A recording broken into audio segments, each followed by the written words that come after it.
Do you like sports? Do you like sports? Do you like sports?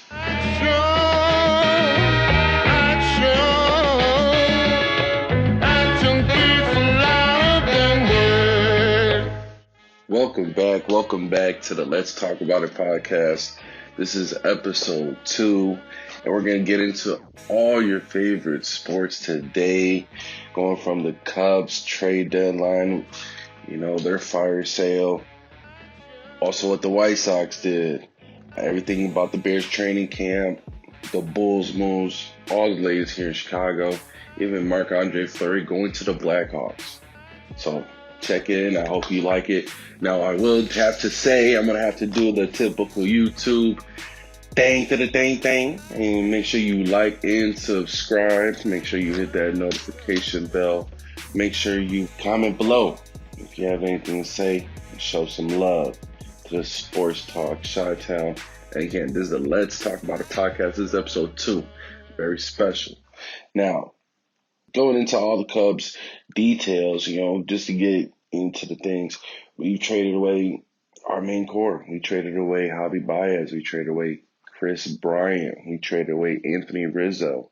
We even traded away our all-star closer, Craig Kimbrel, to the Chicago White Sox. And to be honest, let's talk about it. When you think back to that World Series Chicago Cubs team, you would have never thought in a million years this quickly it would have been broken up. Unfortunately, due to injuries, just bad years, slumps, Joe Maddon's not there no more. And at some point in this season, the Cubs were competing. The Cubs were, I believe, half a game out from first place. And for whatever reason, they couldn't pull it together because he did go on a run. And they were hot. At one point, they were hot in the city. And I guess he just fizzled out. Kris Bryant's off to the Giants, first place team. He's going to be competing in the postseason. Anthony Rizzo's going to the Yankees. They're like 2 games out of the wild card, so they're competing. And Javi Baez got traded to the New York Mets to play with his boy Francisco Lindor, which me personally, I like the matchup. And to be honest, I think he looks good in the Mets uniform. But personally, I would obviously, me being a Humboldt Park native and the having a Javi Baez way there, I would definitely love for him to stay in the city. But if you're going to give up on him, if you're going to pass up on him, you don't want to give him the opportunity. I think he could flourish in New York. I think he could flourish, especially with somebody he's comfortable with, as in Francisco Lindor, because they did play together in Puerto Rico. So I'm excited to see how that goes out just for him, because I'm a fan of his. But as far as the Cubs, it's looking rough for them. You're watching these games every day, and it's just like it looks like a minor league team. What are you gonna do? Are you going to sign Wilson Contreras? Are you gonna give him that extension because he's proven it. He's there. Not sure what you're gonna do with that. I would love for them to keep Wilson Contreras. I feel like he's a big building block you can put around him, but you're also gonna have to believe in him. And you're also going to have to give him the reins. You're going to have to he's the leader of this team. You go where he goes. And I think with his emotion and the way that he carries himself, he's a great guy to build around. And I'm pretty sure, especially he's a champion himself, he knows what it is, what to do to win. To get back to that playoff run championship contender team. And again, Craig Kimbrel, we traded him to the White Sox. The White Sox, segueing into the White Sox. White Sox are on fire right now. They just got Eloy back. Eloy had back-to-back 2 home run, 5 RBI games. That's crazy. He had 4 home runs, 10 RBIs in 2 games. Wild. Happy he's back. They just got Luis Robert back. So think about it like this. The White Sox, their acquisitions at the trade deadline was Kimbrel. They also got Tepera from the Cubs, 2 of the Cubs' strongest in their bullpen. and Cesar Hernandez. Cesar Hernandez is the second baseman taking over for the Nick Madrigal injury. Nick Madrigal, actually another one who was included in the Craig Kimbrel trade. So with the White Sox and Cubs trading, Nick Madrigal is now a Cub. He's still recovering from his torn hamstring, I believe. The acquisitions, I like them. Kimbrel, you now have two all-star closers. You have the starting all-star closer from the National League in Craig Kimbrel. You have the starting closer in the American League in Liam Hendriks. So you can't go wrong with that.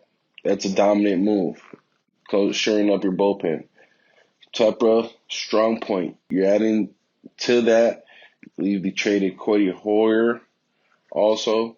So he's pretty much taking that role. And I think he could flourish, especially with this Chicago White Sox team who's going to be putting up runs. They're going to be putting up runs. And as far as Cesar Hernandez, I like what I see from him as well. He's a strong bat. I believe he got 19 home runs. It's almost close to 20 home runs. From a second baseman, with that lineup with the White Sox, is that you can't go wrong with that. You got more power, you got more. It's going to put more wear and tear on the pitchers that's going against us. Who are you going to pick and choose who you're going to want to go against? And plus, we're getting Luis Robert back from injury with Eloy Jimenez. The White Sox are on fire. They look like they just low-key made all the right moves at the trade deadline just to shore up their roster. And they're on fire right now. They're like 10.5 games in first place in the AL Central. So they're cruising. My only concern with the White Sox is specifically them against contending teams. I got to see that. I got to see them beat them. So I know we got a couple more games against the Minnesota Twins to tune up. And then we're going to be going against the Yankees, the Field of Dreams. So I would like for us to do what we're doing to the Twins, to the Yankees. That would be a step in the right direction of making me feel better regarding playoffs. Because, again, seen a stat the other day, and we're 99.9% in the playoffs. So make sure you do what you got to do. Shore up the things you guys got to take care of. And stay healthy.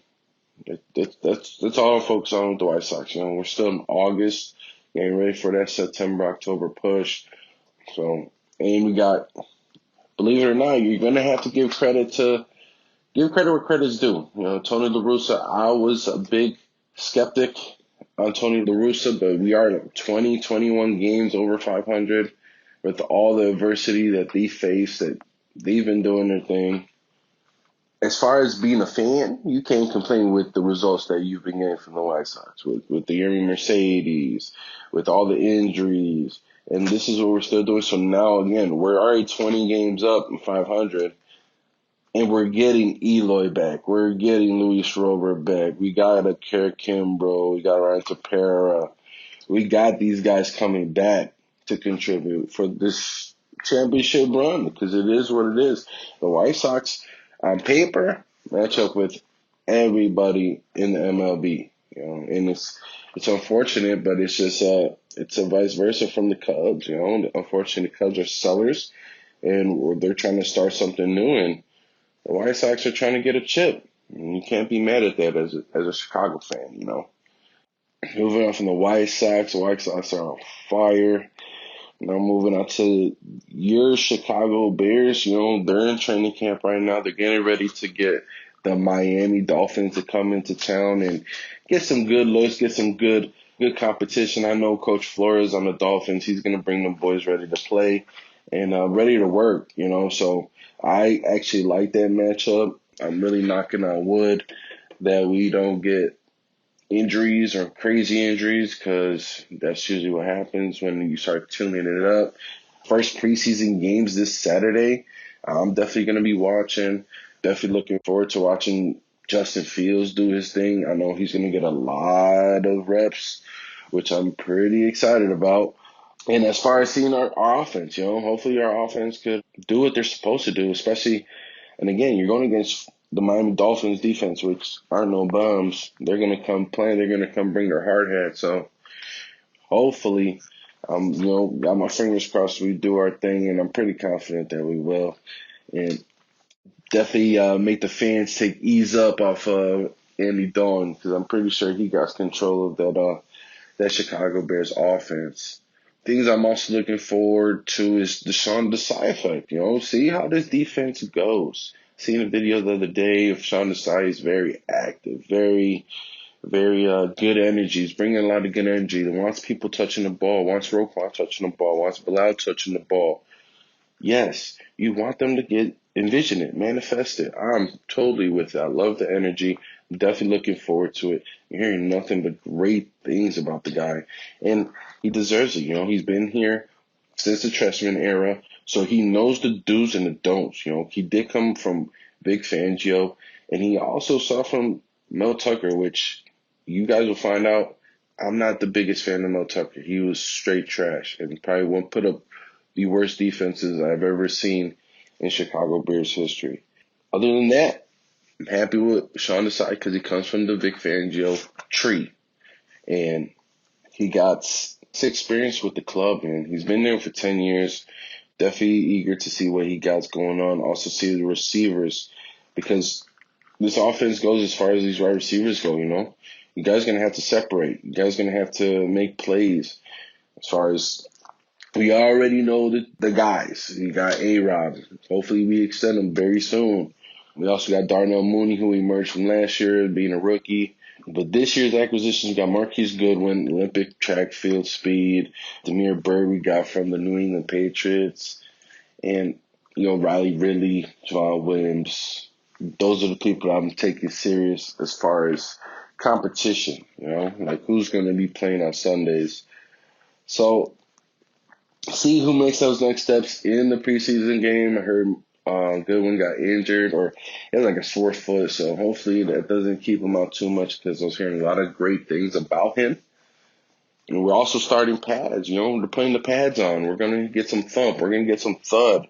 I'm excited about that, but what also comes with thump and thud is a lot of injuries as well. Tevin Jenkins hasn't taken the field yet. He's recovering back from back injuries.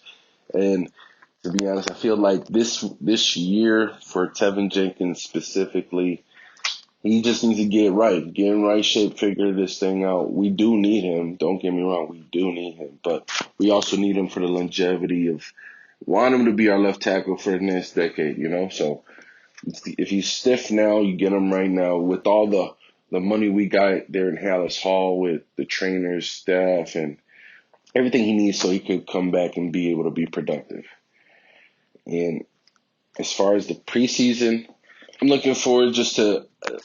looking forward to see what Justin Fields looks like. And hopefully he could prove to this coaching staff that he's able to do what he has to do, so we can see him sooner than later, I wouldn't mind him sitting down for the whole year, but I wouldn't mind seeing him on Sunday against the Rams opening the NFL Sunday Night Football, Like, why not? Why not?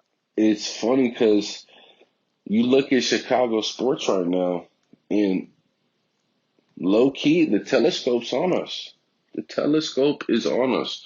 Everybody's watching about Justin Fields. Everybody was watching us with the White Sox, because the White Sox are first-place team now. Top 5 in the whole MLB. Now moving to the next thing, free agency just happened. And the Chicago Bulls have made noise, ladies and gentlemen. Arturas Karnisovas is making moves. He's not playing around. He's not playing around one bit. Last year, what did he do? He came in after Jim Boylan and literally at the trade deadline traded like 4 or 5 players, flipped the roster immediately, got Nikola Vucevic, all-star center in the East. Big domino. So now you're matching Zach LaVine with Nikola Vucevic. Pretty much that's the base, right? They also draft Patrick Williams. Patrick Williams was the youngest kid in the draft. Drafted him 4th overall. Looked amazing last year. You didn't ask much from him, which is completely fine. And the game looked comfortable to him.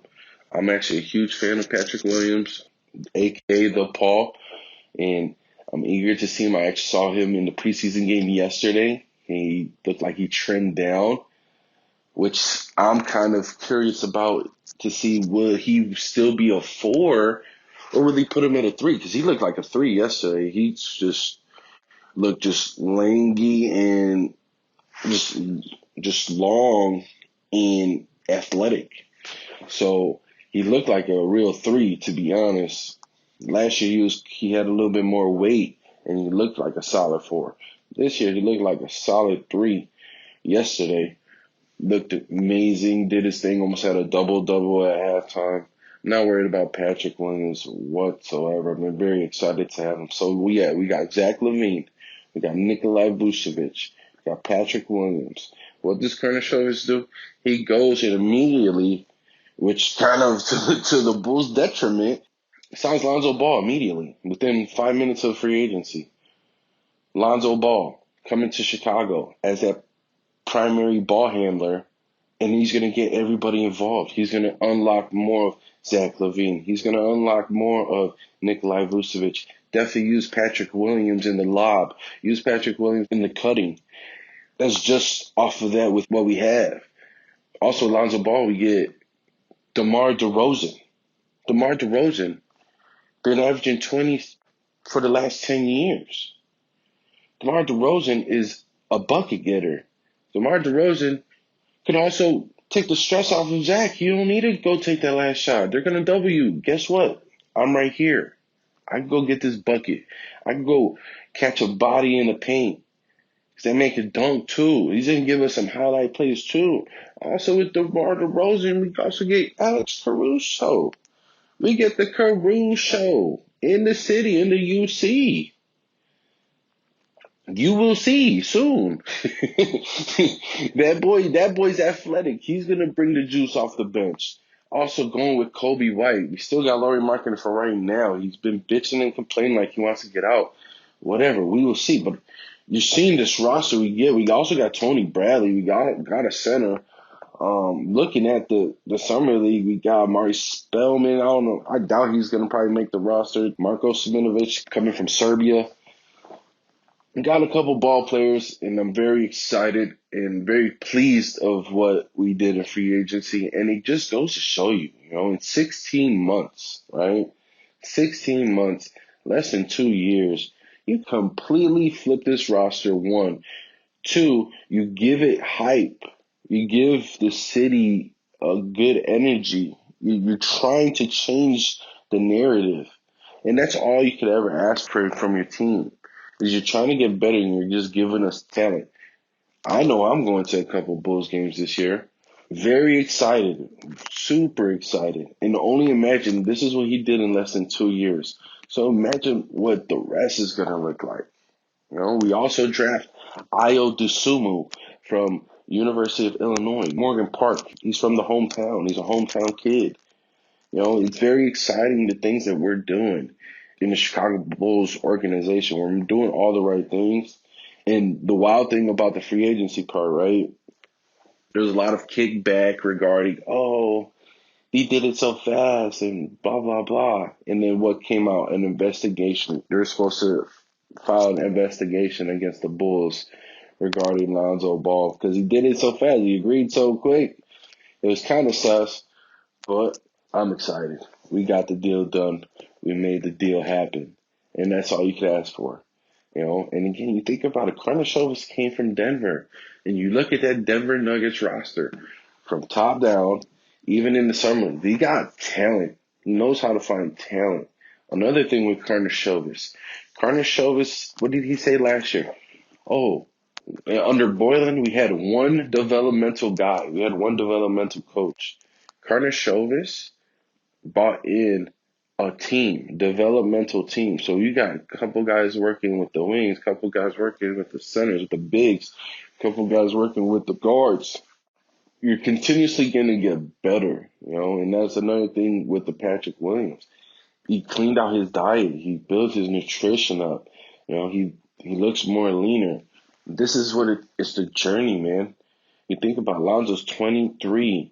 LaVine, I believe, 26. DeMar DeRozan, he's 32. Vucevic, 30, I believe.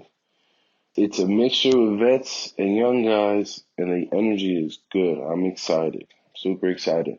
And it's not all Karnisovas, And the thing about the DeMar DeRozan deal was he said Mark Eversley. So you got Karnisovas, who's the president, right? Then you got Mark Eversley, who's the GM. And I believe Mark Eversley came from Nike. He said Mark Eversley flew to California and sat and pitched DeMar DeRozan for 2 hours. What does that tell you? That tells you the commitment. It tells you they have a plan, the relationships, and they're contributing. What are you contributing, Mark Eversley? Oh, yeah, I brought y'all DeMar DeRozan. I appreciate that. You know what I'm saying? I appreciate that. That's awesome. You can't ask for nothing better than that. DeMar DeRozan's going to give you 20 points every night. Promise you.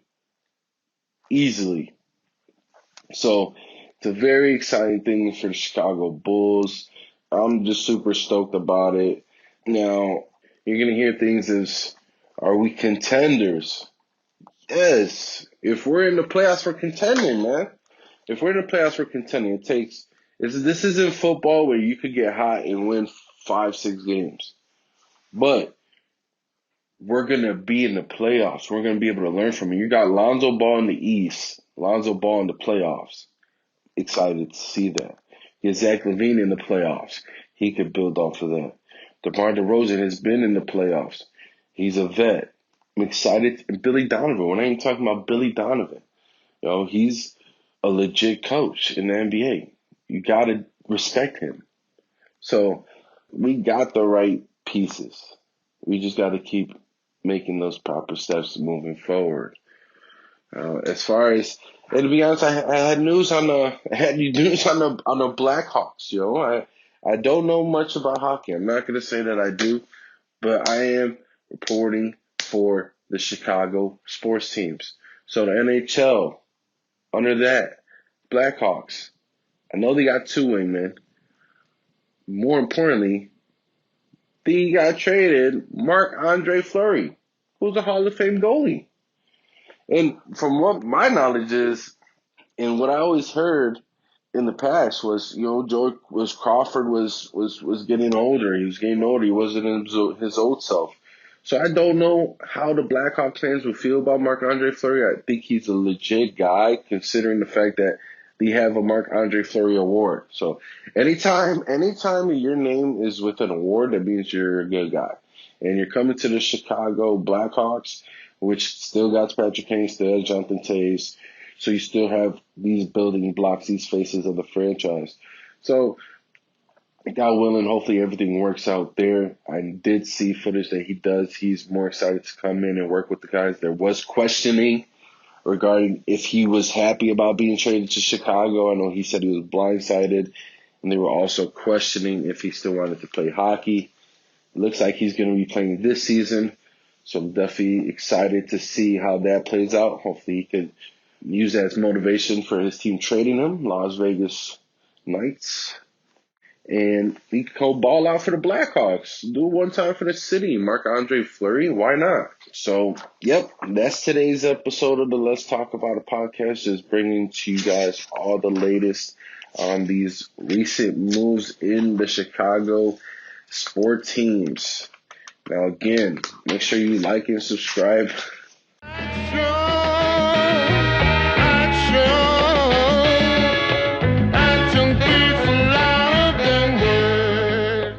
You made it to the end. Thank you. I appreciate it.